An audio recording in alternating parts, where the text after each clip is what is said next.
Namato Ratana Tayasa. May I pay homage to Triple Zem, the Buddha, Dhamma, and the Sangha. My respect goes to my parents and my teachers. Hello, good evening, everyone. So today is Friday, the 12th of March 2021. And this is Achan Sujan from Warapunya Meditation Center, Aberdeen, Scotland. So as usual, I'm here with you all tonight, this Friday.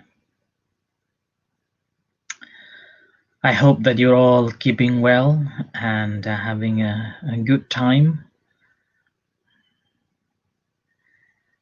So today I have got one question that Yvonne asked me.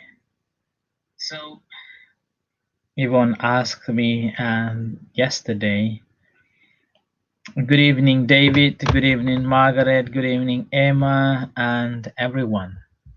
So this question was asked that saying that what do Buddhists believe in rebirth and reincarnation, and does this same consciousness that is in us currently came back if we reborn or reincarnate?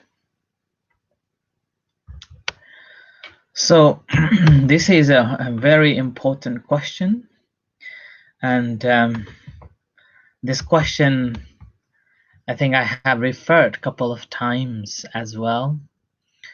That one of the few questions that I normally would not answer, and one of them is the rebirth and reincarnation. And however, despite of that, every year, every time, and now and then, people would ask me on this question that what do I think about the rebirth and what do I think about the consciousness? And when we look at the Buddha's teachings, it is obvious that rebirth is always there, will be, whether Buddha was born or not. And also, the consciousness that we are talking about, then we have to define properly that what that consciousness means. And first of all, the consciousness is normally taken as a substance or an entity that continues, reborn again and again. And that is the concept that normally had in the past and even now. So we have to think of two different theories. The one theory is the eternalism, and another one is nihilism. Eternalism here basically speaking the consciousness that will never end, will continue, reborn again and again, eventually will reunite with the bigger consciousness. It's called Atman, or in a so-called God. And that's the eternity. And we, as a part of the small particle of that bigger consciousness, we will be reborning again and again, purifying again and again to be with that. It's like a black hole that everything will be shocked in. So we're all destined to be in that state. It's called a reunion with the Paramatman, or the higher consciousness. That is one concept. And there is another concept which is called nihilism, that nothing. So after we die, there is nothing after it. And whatever we do nowadays is just the actions that we do. There is no beyond it.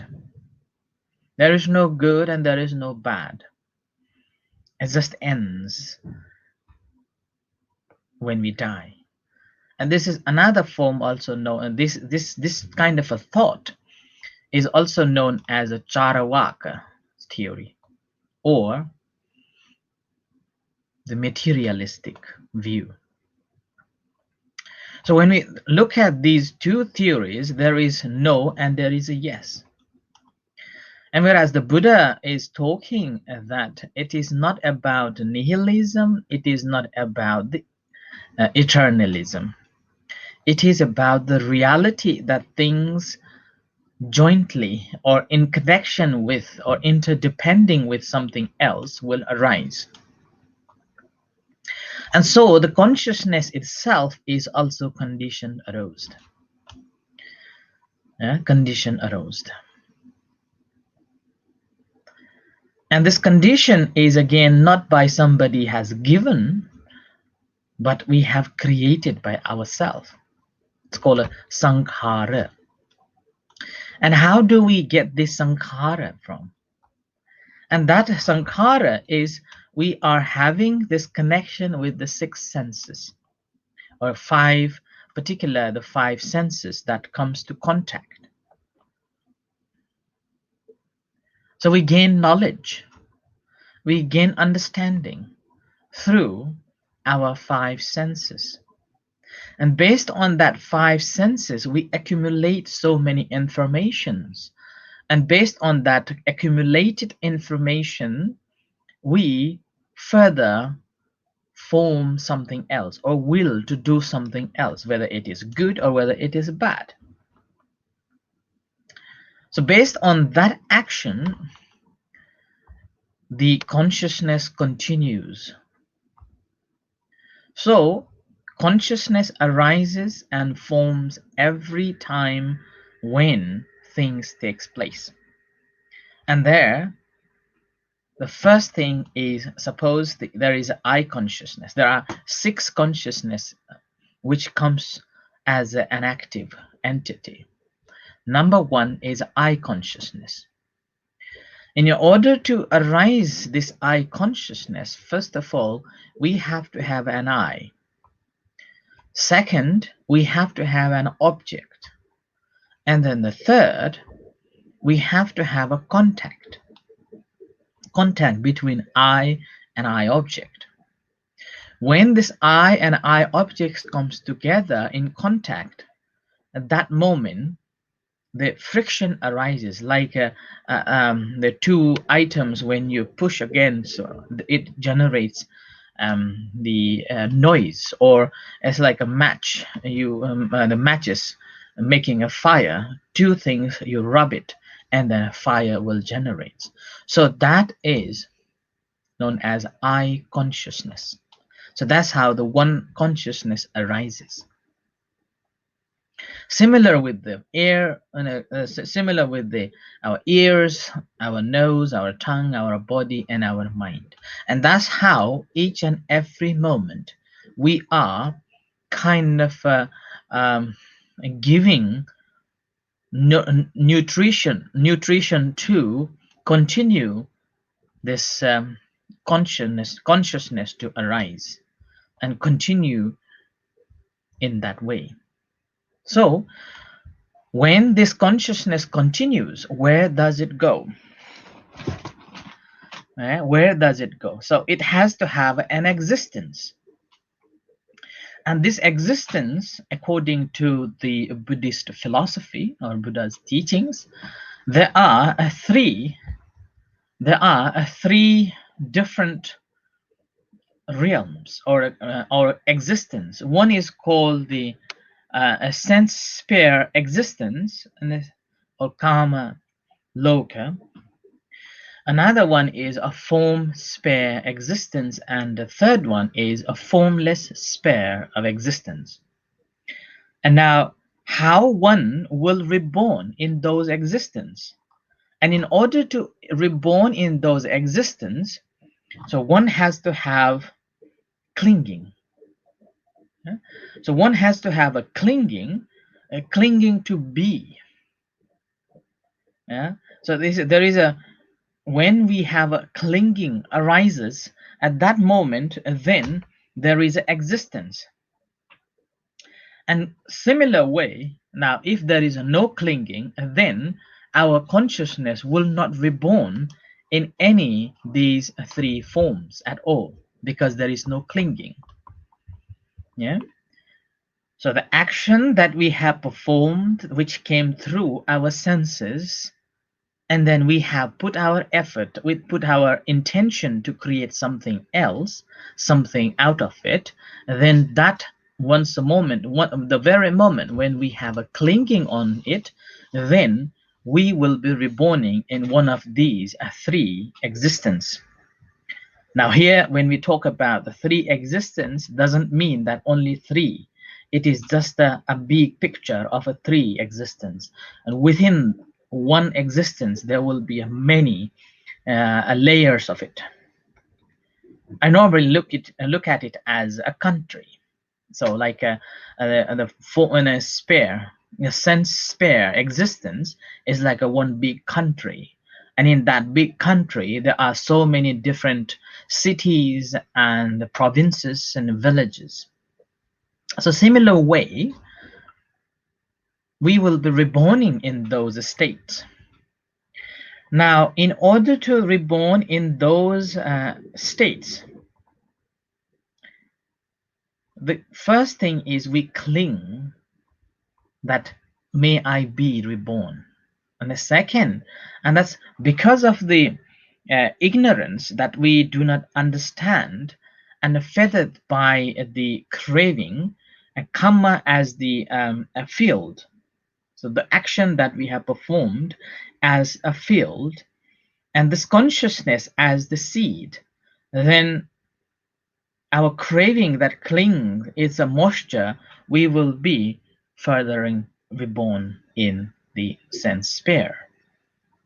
Similar way in other forms too.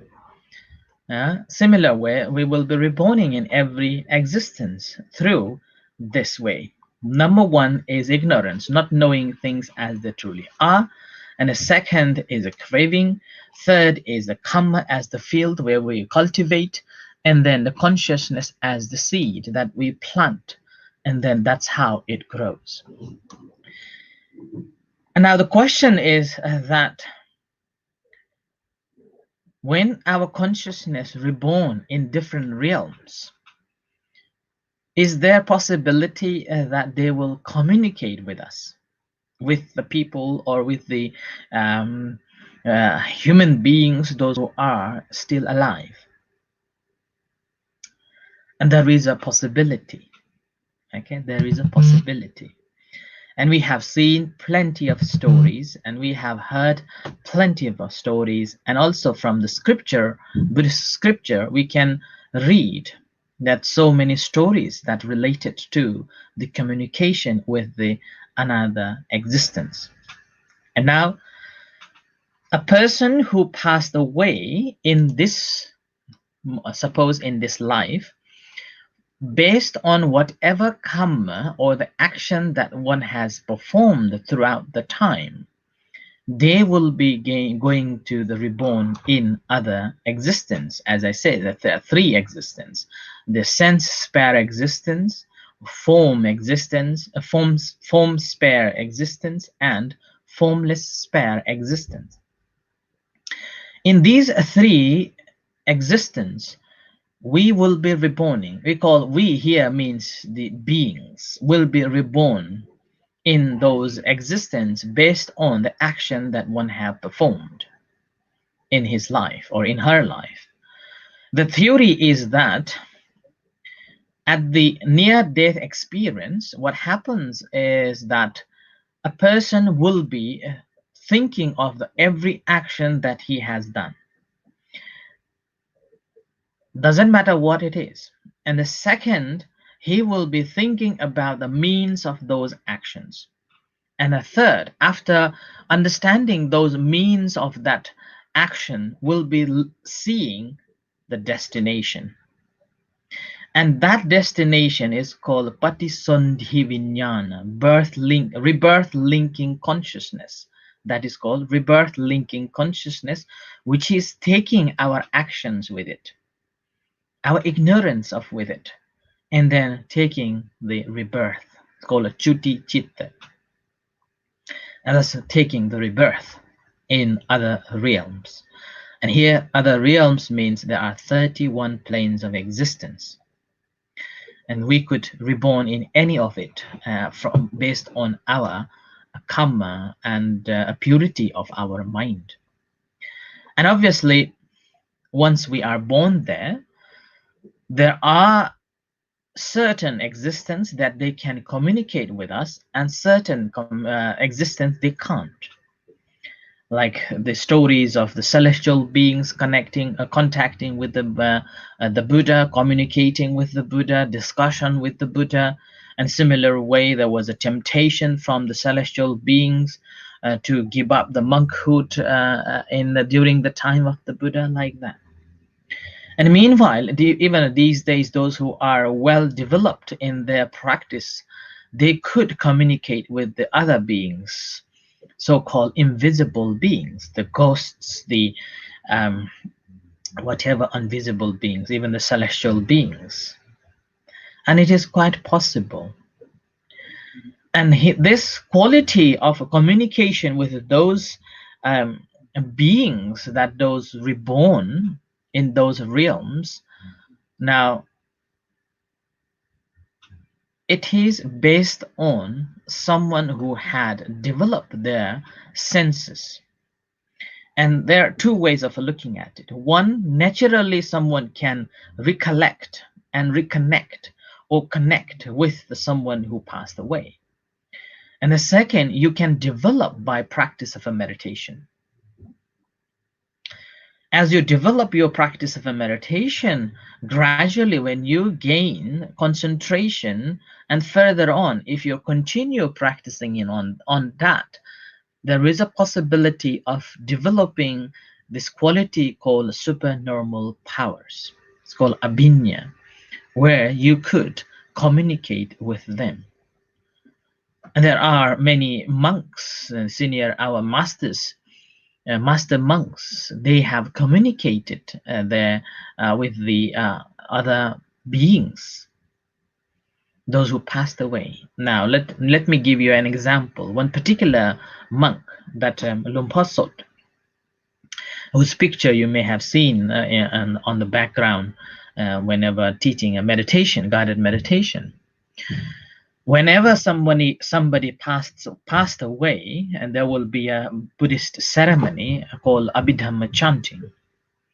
And in that particular temple where I ordained as a bhikkhu, the monk, the story was told. I wasn't there when I was in that temple. The Lumpa was already passed away. I was told that whenever somebody passed away, rather than inviting only 4 monks to do the chanting, Lumpur, he himself, will sat down in a deep meditation and communicates with the person. And after the chanting, he would tell the family members that you don't need to worry about, he's already or she's already in a good place. But in the meantime, if any support needed, Lumpur would tell them. And there was a few examinations about his claims, and they said that there was a man came and challenged his claim, and in that case, Lumpur, he never met this monk, met this man at all, and he said that he had given this amount of money to that person. If you don't trust me, go and ask him. And it turns out that Lumpur, he never met these both person, but Lumpur communicated with the consciousness that he left, and the consciousness told him that he gave this money borrowed to that friend. So like that, you can communicate. And similar way, there are other monks who could communicate with the diseased ones. But this is not the ultimate practice that everyone is practicing for. It is not the path that leads to the free from suffering. What we are practicing is not to connect with any spiritual beings, but supporting them and also learning to let go and learning our own self. And then another question on that, that will it be the same consciousness? And this is the question that we should understand, that every consciousness is aroused, conditioned aroused, and it's always arising and passing away, arising and passing away. There is arises and then passes, but this is happening so fast that we see it as like a non-stop, or the one consciousness. It's like a light. When we look at the light, it is like this light is existence, but it is the tiny particle continuously moving, continuously changing, continuously creating that cycle. And with that, the light is there. Similar way, our consciousness also conditioned aroused, but because of the conditioning taking place so fast, it appears that we are same person, or we have a same consciousness. And if just look at our own self, we were not the same person in like a 20-30 years ago. We have changed. Our picture has changed. Our the figure has changed. The thinking of change, the perception has changed. Everything has changed, and yet we still have a perception that we are still the same. Yeah, we still have this perception of we are still the same. Okay, but in fact it is not the same. We have changed. Okay, we have changed. And that's why this is quite interesting, that this always changes one after another. So that's why, although we have a misperception that this is the same consciousness that is taking rebirth, actually it is not the same, but it's just a continually just happening. As a result of that, it appears to be the same consciousness. But once we are reborn, and there is a possibility that we can communicate with those existence, in those existence. And some we can, many we can't. Some we can, many we can't. Meanwhile, some we can help them to release from those state, many we can't. Many we can't. It's all based on the action that they have performed and the result they are having. But however, sometimes with our good actions, we can help them. That's why we have the practice of giving, transferring merits, and sharing our merits. Whatever we have done, we are sharing that merit in the name of someone who passed away, and hoping that he or she will rejoice on that offering. And then with that offering, he or she will be freed from that existence. Okay? So that is the path. That is one of the practices. And there is again a way, and they can communicate with us as well in certain cases. That's why one of the reasons of having a dreams, the Buddha said that it could be a messages that the celestial beings are giving to us, a warning to us. So in that case, again, we have to be very mindful that whether it is a divine warning or divine messages, or it is simply because we have overthinking or we have eaten too much more, that could be. So that's why it's based on how much meditation you have developed and how much you have understood. And once we have fully understood in this way, then we can differentiate between the thinking mind, overthinking mind, or eating too much, or the reason of the divine messages. Okay, so that's why this is these qualities can be developed in us. Somebody can have a natural talent on it, but it can be developed through the practice of a meditation. And once we have developed this practice of a meditation, then it will not only help those communicating with you, but also it is helping you to overcome and will be helping you to free yourself too. So that's why it's all based on how much practice you have done and how you are dealing with it. Anytime, whenever there is the advice given that anytime when somebody is contacted in your dreams or talking to you through those the mediums, then the best way is to transfer a merit and say, may you be well and may you be happy. So I hope that I covered the message, covered and answered the what the question was about the consciousness. Will it be the same, and will they be able to communicate with us, and so on. Okay, so I end here with this talk and reflection and answering. So may we all be well and happy, and stay safe, take care. In a few moments' time, we're going to have evening chanting and guided meditation, and you are most welcome to join with us. Until then, good night and see you shortly. Satu.